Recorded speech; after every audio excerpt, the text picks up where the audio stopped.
سابق مرکزی وزیر پرکاش جاویڈکر نے چندرشیکھر راؤ حکومت پر انتہائی بدعنوان حکومت قرار دیتے ہوئے کہا کہ تلنگانہ میں 60% کمیشن والی حکومت چل رہی ہے۔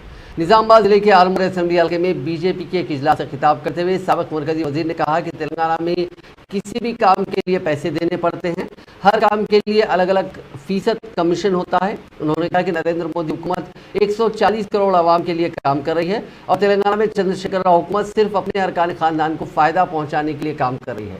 ہر پروجیکٹ کمیشن حاصل کرنے کے لیے تعمیر ہو رہا ہے۔ ریاست کے عوام چندرشیکھر راؤ کی بدعنوان حکومت سے عاجز آ چکے ہیں اور وہ بہت جلد بی آر ایس کو مناسب سبق سکھانے والے ہیں۔ پرکاش جاویڈکر نے کہا کہ انتخابات کے دوران عوام سے کیے گئے ایک بھی وعدے کو ریاستی حکومت نے پورا نہیں کیا۔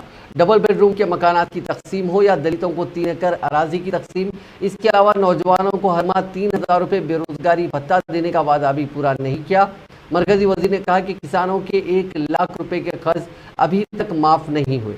کے جی تا پی جی مفت تعلیم کا وعدہ بھی پورا نہیں ہوا۔ پرکاش جاویڈکر نے دعویٰ کیا کہ تلنگانہ میں بی آر ایس کی متبادل بی جے پی ہی ہے اور آنے والے انتخابات میں تلنگانہ میں بی جے پی کا اقتدار یقینی ہے۔ انہوں نے کہا کہ آج ملک کے 80 کروڑ غریب عوام کو مودی حکومت مفت راشن تقسیم کر رہی ہے۔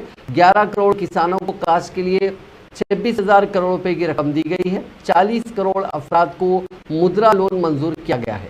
ملک بھر میں 11 کروڑ مکانات میں بیت الخلاء تعمیر کیے گئے اور 3 کروڑ مکانات میں برقی کنیکشن دیا گیا۔